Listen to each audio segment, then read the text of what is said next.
kwanza nianze kushukuru, maana pa nilipo soko nguvu zangu, ni baraka tu kutoka kwa Mungu wangu. Sina gari, sina nyumba, sina hata kwangu, ila naamini kuwa ipo siku yangu.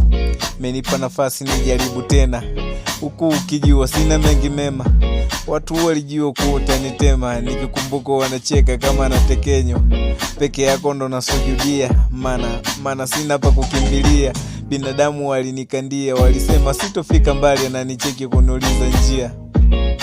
Ubenepusha na tabu, sina swali maana kila swali we jawabu. Siwamini binadamu, wana mambo ya ajabu. Waliniweka bench, Mungu kaniingiza kama sabu.